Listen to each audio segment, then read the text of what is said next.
Aujourd'hui, ça va être une vidéo un peu spéciale. Il y a quelques semaines, je vous ai demandé de m'envoyer vos morceaux en vue d'une petite session d'écoute. Et j'ai pas été déçu car vous avez été nombreux à m'envoyer vos compositions, toutes plus incroyables que les autres, et on va en écouter quelques-unes aujourd'hui. Cette fois, je serai pas seul, mais accompagné de Joël Dollier, qui est ingénieur du son spécialisé dans l'orchestral. Il a pu travailler sur des projets avec des géants comme Riot Games, avec par exemple League of Legends, pour Ubisoft, Netflix ou encore Spitfire Audio. Donc je pense qu'il saura nous faire profiter de son expérience pour nous donner quelques conseils et d'autres petites astuces concernant le mixage orchestral. Salut à tous, c'est Otem, sur cette chaîne on parle de musique de film, et aujourd'hui on va écouter vos morceaux en compagnie de Joël Dollier.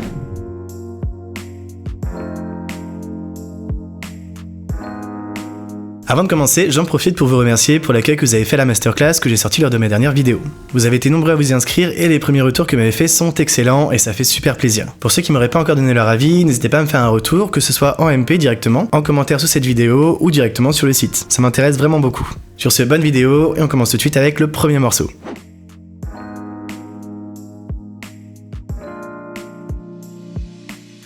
Joël, salut, merci d'être venu. Salut Otem, et merci de m'avoir invité pour cette vidéo. Alors là, on a Call to Arms de Angelo Tardanico. Écoutons-le.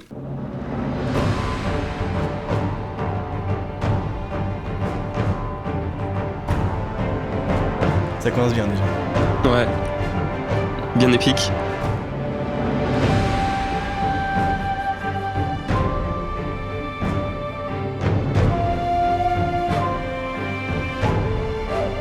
Il y a bien la flûte là. Grave.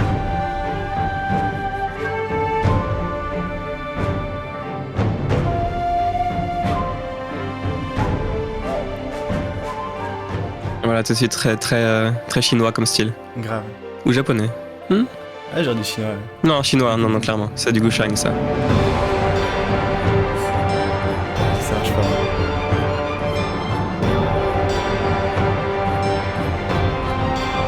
Vraiment les gammes chinoises. Hein. Ouais, c'est ça, c'est un mode, je sais plus comment ça s'appelle. Il me semble que c'est la gamme pentatonique, c'est ça, non? C'est ça, hein, ouais, je pense ça, ouais. Tout de suite à la couleur, quoi. Je trouve que l'équilibre dans l'ensemble est vraiment bon aussi sur le mix. Ouais. Ah, c'est bien, c'est que t'as pas mal de plans. Ouais. Et là, on retourne au thème de la flûte, ok.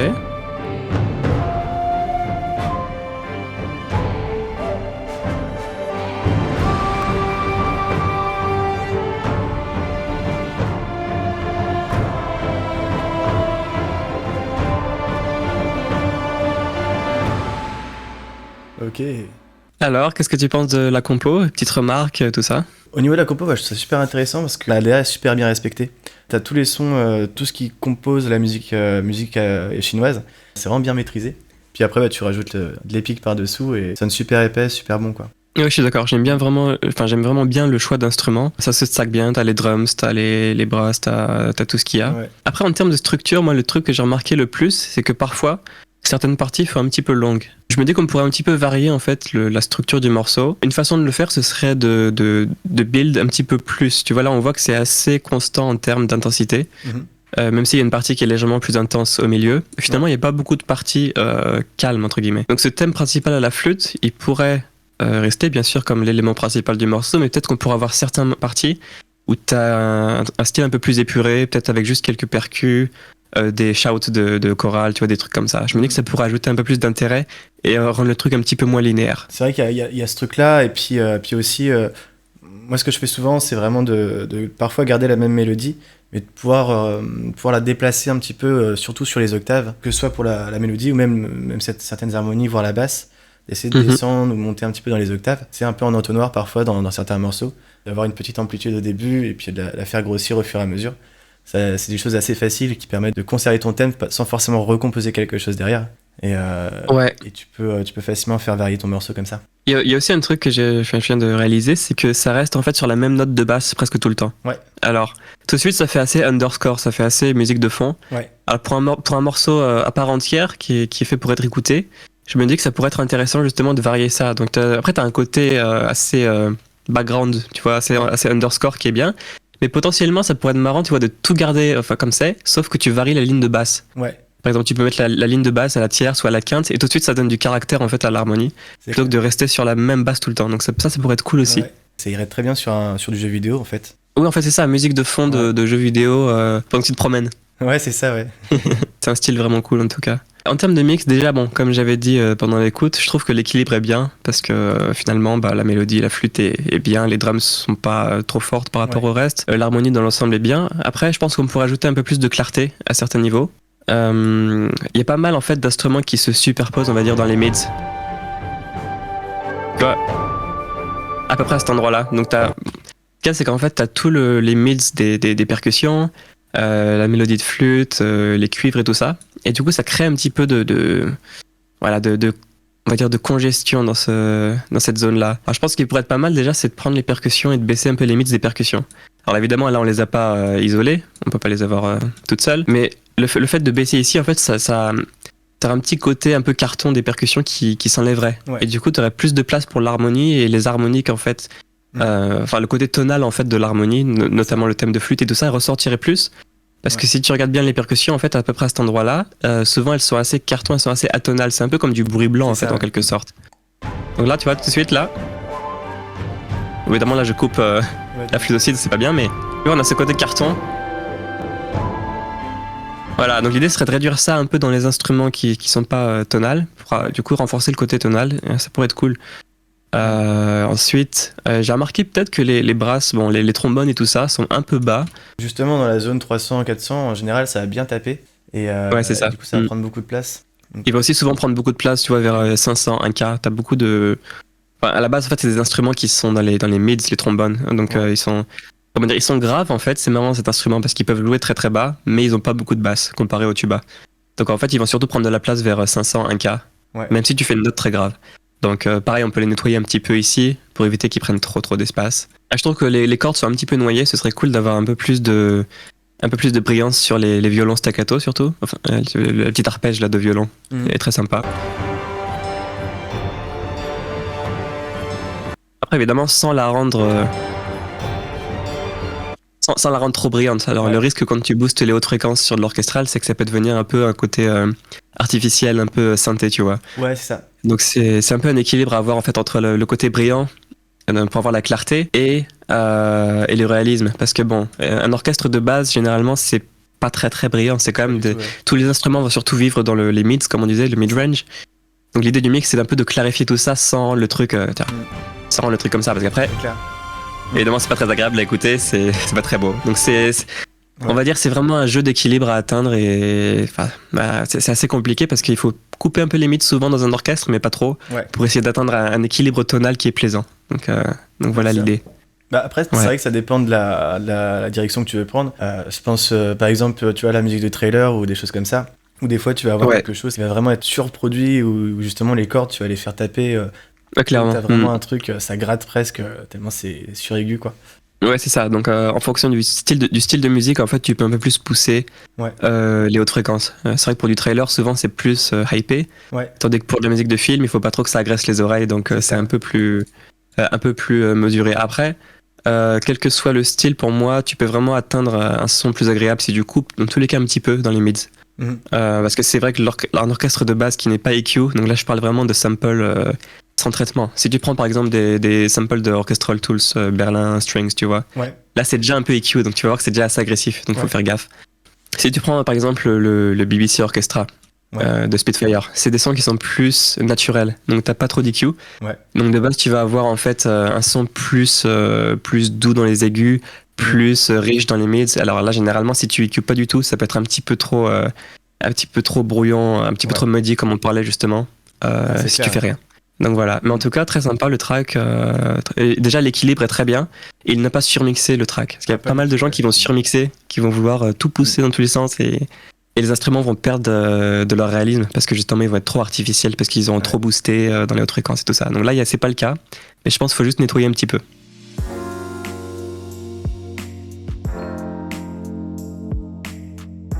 Underwater Ruins de Tsuji. Let's go.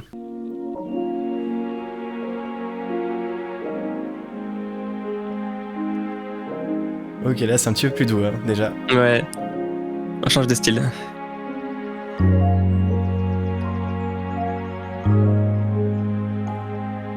Ah oui, rien à voir.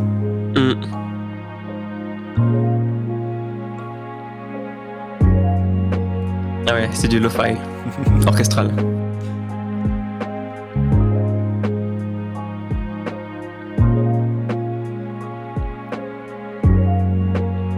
Ah, c'est un beau petit mélange. Ah, ça marche bien. Hein.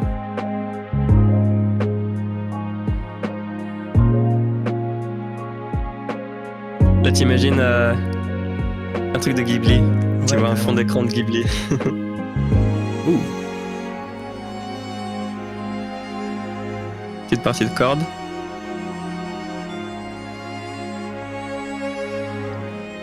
Là, la progression est cool. La progression harmonique est très cool. Ouais.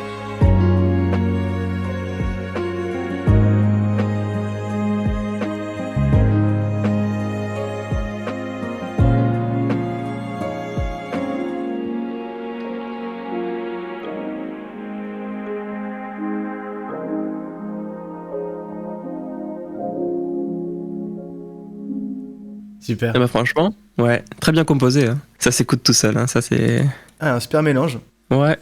Qu'est-ce que t'as à dire sur la compo? Est-ce que t'as remarqué des petits trucs ou Sur la compo, ça pas mal du tout. C'est en fait, c'est allégé au niveau de l'orchestre. Enfin, pour d'abord parler de l'orchestre, c'est très allégé, mais en fait, je pense que c'est ce qu'il faut sur des morceaux comme ça. T'as tellement de mélange avec du son électronique, tu vois, t'as des filtres, des choses comme ça qui vont déjà donner pas mal de vie au morceau. Un petit orchestre réduit comme ça suffit. Et puis c'est pas très, c'est pas nécessaire d'en rajouter plus. Je suis d'accord. Puis les percus sont très importantes pour ce genre de morceaux, donc il faut pas trop. C'est important d'avoir voilà la groove, comme on dit, les kicks et tout ça. Ouais. Et la basse. En gros, pour la lo-fi, moi je trouve que c'est le kick et la basse qui sont super importants. Ouais, et après, c'est les petits détails que tu veux rajouter qui vont embellir et ajouter de l'intérêt à la compo, quoi. C'est ça, des petits sons à droite à gauche, et puis même juste des bruits en fait. C'est ça qui va donner un petit peu vie au morceau. Niveau compo, il n'y a pas grand chose à dire, hein. Ça fait le taf. Complètement. Après, j'ai une petite remarque. Là, j'avoue que le VST de corde qui a été utilisé pour le milieu ici. Je suis pas hyper fan, ouais. Ouais, il fait un petit peu robotique. Ouais, qui permet, je trouve, de rendre réaliste ce genre d'instrument. C'est déjà de pas, comme ici, de pas le mettre trop fort, mais ça va être sur le mix. Ouais. En dehors de ça, t'as quand même le travail de la dynamique et l'expression qui vont aussi permettre de rendre ça beaucoup plus réaliste. Là, ça me manquait peut-être un petit peu de vie là-dessus. Je suis d'accord, c'est assez plat en termes de dynamique. On est à peu près sur. Enfin, on a la sensation en tout cas que ça reste à une dynamique assez constante. Donc, faire des vagues en quelque sorte, ça, en termes de dynamique, ça pourrait ajouter du réalisme. Après aussi au niveau mix, tu peux utiliser des plugins. Enfin, tu peux faire de l'EQ aussi classique, par exemple. Tu peux faire ça. Attends. Tu prends la zone qui fait mal. Oui. Genre 8K ici. Tu coupes. Ça peut aider. Après, un truc encore plus efficace. Bon, ça c'est un plugin qui coûte un peu d'argent, mais c'est Soothe, ça s'appelle. Ah oui, il est connu celui-là. Ouais, alors ça te permet de target par exemple la zone, on avait dit 8K, tu target 8K. Ouais. Et là tu peux vraiment... Tu vois, tu peux annihiler le...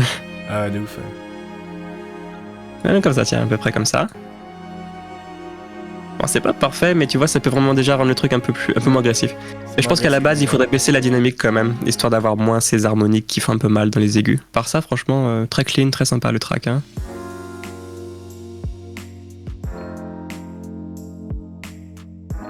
Alors, je propose qu'on passe au morceau suivant. On a une cover de Périphérie par Anton Ash. Let's go!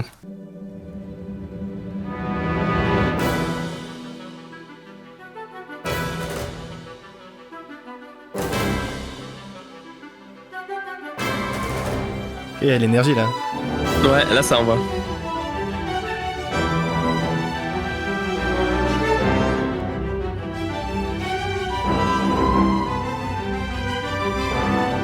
C'est assez complexe hein, si tu réalises bien toutes les lignes de mélodie qu'il y a et de contre-mélodie. Ouais, même la petite partie. C'est assez complexe. Ce que j'aime bien, c'est qu'il a utilisé à peu près tous les instruments de l'orchestre principaux. Ouais. Pas le petit ouais, y a rien qui est laissé. Ça va, Glockenspiel. J'aime bien cette partie-là. Ouais, c'est bien dosé. Faudrait que j'écoute l'original maintenant.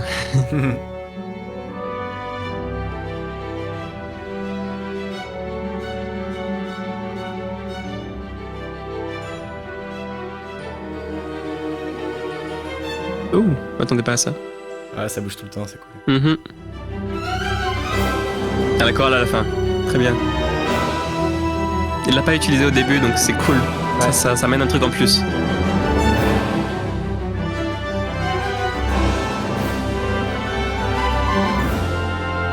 Ah ouais, ça part dans tous les sens. Waouh. Et c'est auto-congratulé à la fin. Non, c'est génial. Ah, ça marche bien. Ouais. Ah bah franchement, en termes de compo, je trouve que c'est vraiment bien fait. Ah ouais, on est bien. C'est pas évident de convertir du métal comme ça en orchestral, tu vois. Parce que t'as pas mal de trucs qui sont faits à la guitare, ça va être compliqué en fait à traduire ça par de l'orchestral. Mais je trouve que c'est assez bien fait parce que déjà, il utilise tous les instruments de l'orchestre, comme on disait. Il y a une construction qui est là. Il y a de la variation, on s'ennuie pas. Ça s'intensifie. Après, il y a une partie longue. Il y a plein de petits détails aussi, glockenspiel. Il utilise vraiment tout. Donc ouais, ça, c'est cool. Qu'est-ce que t'en penses? On est vraiment sur de la compo orchestrale. C'est-à-dire que là, vraiment, c'est super bien utilisé. Dans le sens où t'en vois beaucoup des fois qui utilisent un orchestre, ils vont sélectionner leurs instruments et en faire tout le morceau avec. Ouais, je vois ce que tu veux dire. Et là, c'est vraiment bien partagé. Et puis, justement, il y a des petits sons qu'on a tout à la fin, qu'on découvre. Ça, c'est vraiment la compo orchestre et musique de film, où t'as des éléments qui vont s'enchaîner sans forcément jouer toujours ensemble. C'est facile d'oublier tous ces petits détails, tu vois, de se dire ah ok c'est bon, l'essentiel de l'harmonie est là et je vais oublier tous les petits instruments, mais là il a vraiment pas oublié. Après, si je devais faire une remarque en termes du réalisme, je pense qu'un des trucs qui empêche ce track de vraiment atteindre un niveau de réalisme, on va dire supérieur, c'est la dynamique. Je trouve qu'il y a pas mal de parties qui font un petit peu constant, un peu plat niveau dynamique, notamment dans les notes courtes, tu vois, les shorts de cordes. Au lieu de les faire la même dynamique à chaque fois, essayer de faire des pics, intensifier certaines notes, tu vois. Complètement. Et ça pourrait rendre le morceau encore plus réaliste et agréable à écouter. C'est ça, et puis je pense aussi aux runs, quand on entendait les runs, des fois on les entendait démarrer. En général, on aime bien ne pas entendre les runs démarrer et que ça vienne justement progressivement dans le morceau. Alors c'est très rapide, hein, mais d'avoir des runs qui démarrent pratiquement à zéro. Ouais, puis ce genre de choses, on l'apprend en écoutant des vrais orchestres aussi. Il y a certains trucs que certains joueurs, certains types de joueurs vont faire tout le temps. Par exemple, les cordes, elles vont toujours finir sur un decrescendo, si c'est des sustains, presque toujours. Pareil, les runs, ça commence rarement sur une note forte. Normalement, naturellement, les joueurs ils vont commencer très bas et ensuite faire une sorte de crescendo et après décrescendo, parce qu'ils vont mettre tout leur souffle au moment culminant. Donc certains trucs comme ça pourrait améliorer le réalisme. Aussi,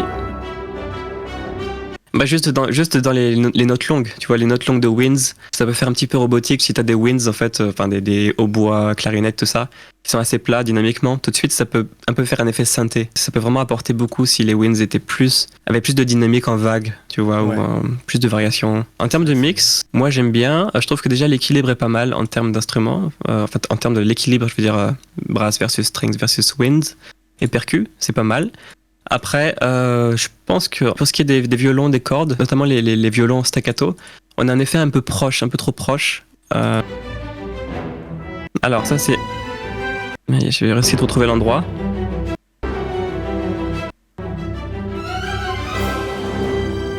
Voilà, ici tu vois. Bon, c'est léger, hein, mais on a l'impression que les violons sont un petit peu perçants, un peu proches. Je pense qu'on pourrait jouer sur les positions de micro de certains instruments pour avoir cet effet un peu plus distant. C'est aussi peut-être le fait qu'ils sont assez panés fortement à gauche. Donc, quand tu pannes quelque chose, ça va un petit peu l'isoler, surtout quand tu écoutes au casque. Plus un instrument est pané fort, plus on va avoir la sensation qu'il est proche. Moi, de base, je recommande souvent d'utiliser les positions de micro tree, comme on les appelle. C'est-à-dire qu'en fait, c'est des micros qui sont placés au niveau du chef d'orchestre et ça capture tous les ensembles de façon assez égale et réaliste. Parce que du coup, tu vas avoir une position de micro quand même assez distante. Ça va pouvoir capturer tous les instruments en même temps, toutes les cordes en même temps, de façon assez homogène en fait. Alors des fois, dans certaines banques son, tu as des micros close qui sont activés. Alors ça peut être utile, mais c'est dangereux parce que les micros close, souvent, ils vont capturer certains problèmes en fait. Ils vont capturer certaines nuances du timbre qui sont plus comme pour des instruments solo en fait. Ça va pas réussir à capturer la globalité du timbre d'un ensemble, par exemple un ensemble de violons. Donc à voir s'il n'y a pas certains micros un peu proches à désactiver. L'avantage c'est que si tu n'utilises pas trop de micros proches, ça te permet aussi de réduire la reverb parce que tu peux profiter de l'ambiance naturelle de la salle, de la banque son, sans avoir à rajouter des tonnes de reverb après. Il y a pas mal de gens en fait qui ont cette philosophie d'utiliser des positions close, un peu à la VSL, à la Vienna Symphonic Library, tu vois. Et ensuite, ils mettent plein de reverb pour compenser. Mais c'est pas la même chose que d'avoir des positions de micro plus ambiantes de base et ensuite d'utiliser moins de reverb. Donc, si possible, en fait, moi, je recommanderais d'avoir le meilleur son possible, avoir une sensation de salle, de hall naturel, sans reverb. Et ensuite, tu rajoutes un petit peu de reverb juste pour embellir le tout et pour avoir de la cohésion. Après, à part ça, bon, il y a rien qui m'a vraiment choqué niveau panning. Comment tu traites justement dans un orchestre comme ça? Est-ce que tu vas suivre l'orchestre, enfin le placement d'un orchestre, ou justement est-ce que tu vas essayer de t'arranger un petit peu avec les instruments? Ouais, alors, c'est assez long à expliquer, mais alors, déjà de base, je vais essayer un peu de rester sur le placement des banques sons. Pas forcément le placement entre guillemets officiel de l'orchestre, mais le placement en fait des banques sons. C'est-à-dire que si tu as un violon qui est prêt à enregistrer à gauche, il faut faire attention avant de le mettre à droite. Parce qu'il y a pas mal en fait de choses dans le son, dans l'enregistrement qui vont faire qu'il va être mieux à gauche. Notamment le côté gauche va être plus brillant que le côté droit. Donc tu as un effet psychoacoustique déjà dans l'enregistrement qui fait que tu peux pas juste changer le panning, tu vois, de l'autre côté. En forçant le panning, ça va pas être bien parce que du coup tu vas forcer le panning, mais tu vas avoir un channel droit qui est plus dark entre guillemets, qui a moins de haute fréquence, qui est plus fort que la gauche et ça fait aucun sens. Donc ça va faire en fait un champ stéréo bizarre. Aussi il y a des délais en fait entre l'oreille gauche et l'oreille droite. Si un instrument est plus proche de l'oreille gauche et qu'il était enregistré en stéréo, t'as 2 micros, donc forcément le son va atteindre le micro gauche en premier. Et ça va créer aussi un effet de largeur qui va dire à ton cerveau que l'instrument est enregistré à gauche. Donc déjà ce que je vais faire, c'est que je vais évaluer mes banques sons. Je vais me dire ok, c'est probablement prépané. C'est-à-dire que la plupart des banques sons sont prépanées, l'instrument a été enregistré dans sa position naturelle. Donc j'appelle ça le pré-panning, mais c'est juste la position naturelle. Ensuite, à voir, est-ce que c'est suffisamment à gauche ou suffisamment à droite? Est-ce que je peux un petit peu tout écarter un peu plus pour avoir un son un peu plus fat? C'est un petit peu un équilibre en fait entre essayer d'évaluer où sont mes instruments. Est-ce que je peux élargir le tout sans rendre tout incohérent et trop séparé? Parce que si c'est trop séparé, ça va pas être réaliste du tout et ça va être très désagréable à écouter. Alors un truc que je peux vous montrer pour mieux panner ces instruments d'orchestre, c'est de plutôt panner en fait avec un EQ plutôt qu'avec du panning normal. Je vais vous montrer. Le truc qui se passe, c'est que si vous pannez avec du panning normal, ce qui va se passer, c'est que vous allez juste changer le level, enfin changer le volume du channel gauche et channel droit. Donc ce que ça va causer, c'est un panning qui est pas forcément comme dans la vraie vie. Parce que dans la vraie vie, en fait, tout ce qui est basse, tout ce qui est fréquence grave, va être moins directionnel. Parce que c'est des fréquences qui résonnent plus dans une salle, qui restent plus longtemps dans une salle et qui sont moins directionnelles. Alors, du coup, si vous pannez par exemple des contrebasses, un ensemble de contrebasses avec du panning normal, ça va pas être très naturel d'avoir toute cette basse que dans l'oreille droite. Donc ce que vous pouvez faire, c'est panner de cette façon-là. Mettons que vous voulez panner, des contrebasses ou un violoncelle à droite. Vous prenez un EQ qui peut faire de l'EQ gauche-droite. Alors vous boostez la droite par exemple, mettons que vous voulez panner les contrebasses encore plus à droite. Vous boostez la droite comme ça, mais plus les aigus que les graves. Tu vois, hop. Et ensuite, channel gauche, vous pouvez couper un petit peu. Alors moi je recommande de couper plus que de booster, sinon ça fait plus naturel. On va pas en train de faire non plus.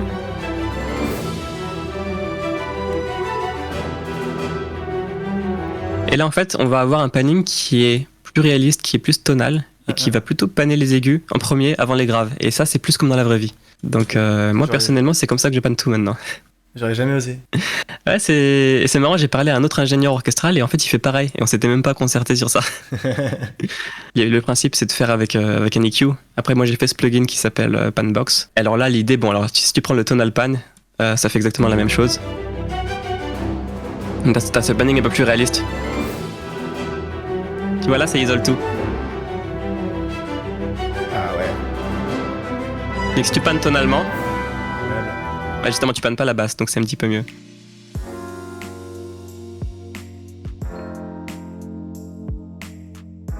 On a T426 de Anthony. Let's go.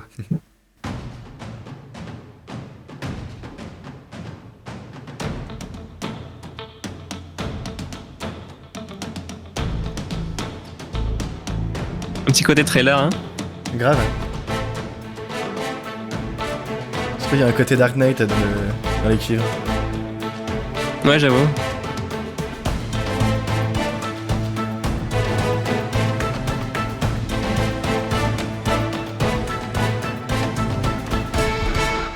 C'est super rythmé. Mmh. Ah oui. Tu vois, ça c'est le genre de morceau qui pourrait fonctionner pour la télé. Ouais.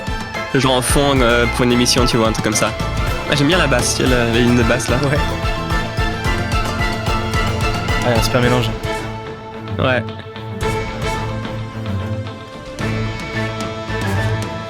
Et les guitares sont vraiment cool. Ouais, c'est vrai qu'on en avait pas assez souvent dans la guitare. Guitare orchestrale. vois, ça pour moi, c'est un track d'action pour la télé. Ça peut facilement se licencier, ce genre de track. T'as une petite scène une petite scène d'action, tu vois, dans une émission, paf, ça passe nickel, ça passe crème.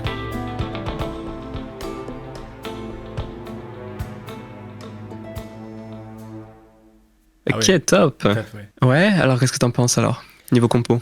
Bah, moi j'adore le rythme. Ouais. C'est vraiment le point fort du morceau. Ouais, pour moi, cette partie-là au milieu, qui est vraiment trop cool.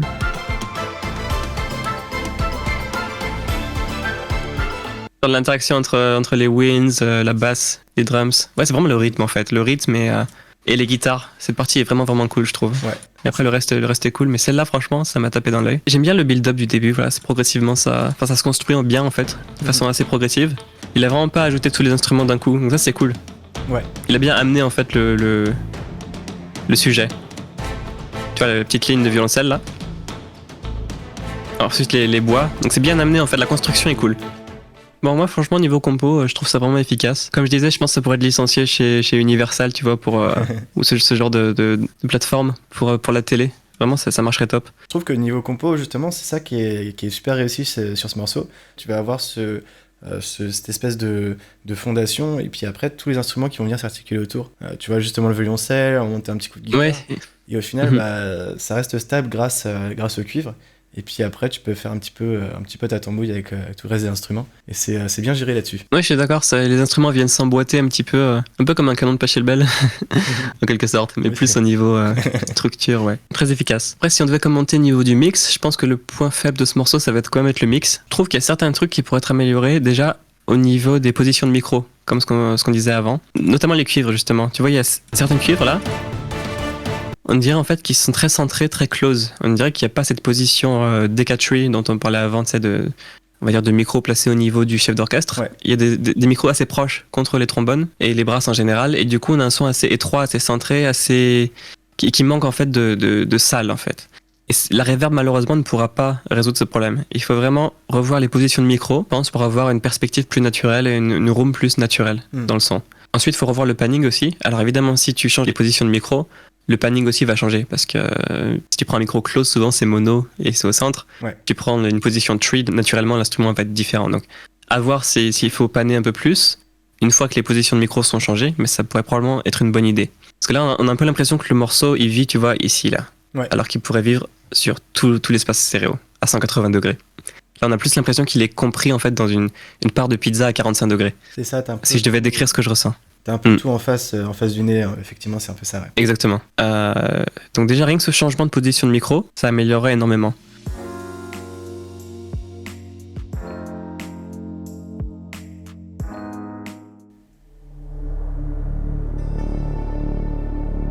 Ouh, la reverb. Ça fait plus SF. Un peu plus, ouais. Ah, niveau son. Wow. On est pas mal. Un petit côté Blade Runner.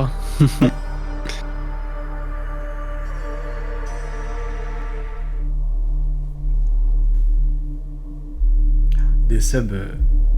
Ah ouais.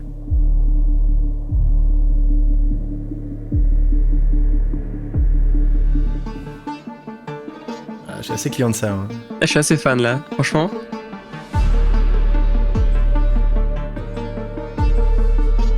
Ah, c'est pesant, hein. Ouais, c'est vraiment bien produit. Hein.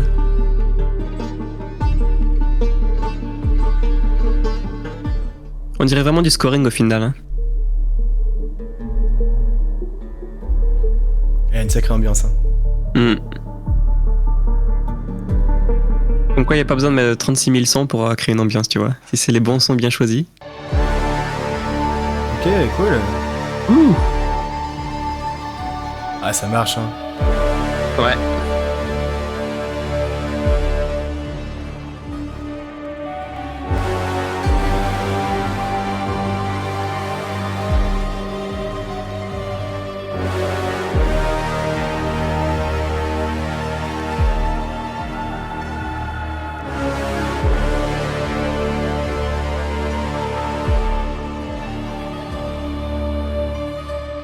Ok.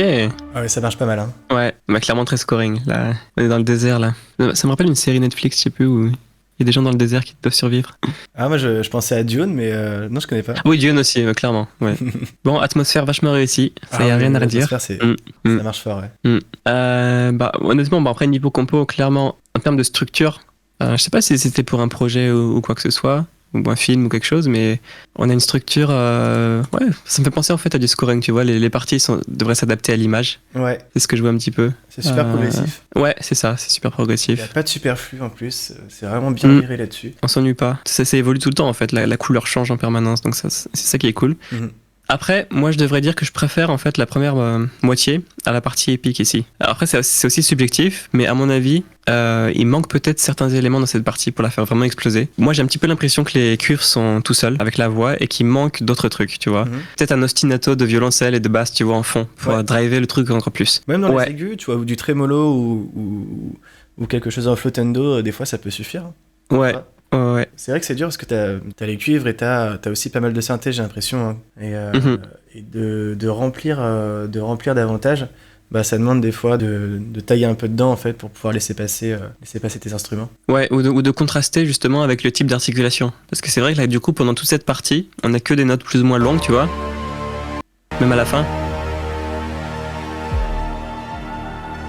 Donc il y a des textures longues qui sont super cool, mais justement pour contraster ça, ce serait bien d'ajouter des éléments plus short, genre des strings, enfin des cordes staccato et des percus. Et ça viendrait en fait rajouter de la rythmique, rajouter de l'intérêt, je pense, à cette partie, sans pour autant rajouter en fait de la confusion.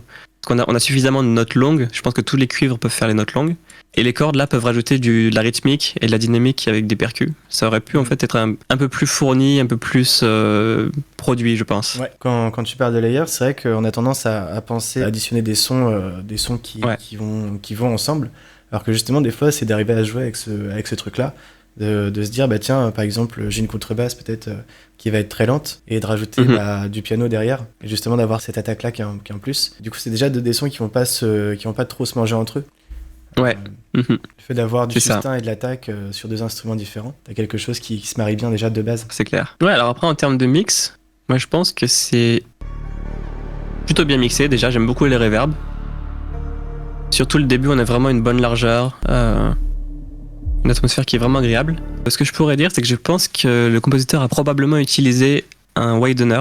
Alors, les wideners, c'est toute une histoire d'amour et de haine. Le problème des wideners, c'est qu'en fait, ça va rendre votre largeur plus impressionnante, mais ça va pas la rendre meilleure. Alors, je vais vous faire une petite démo. C'est tentant en fait d'augmenter la largeur, comme ceci.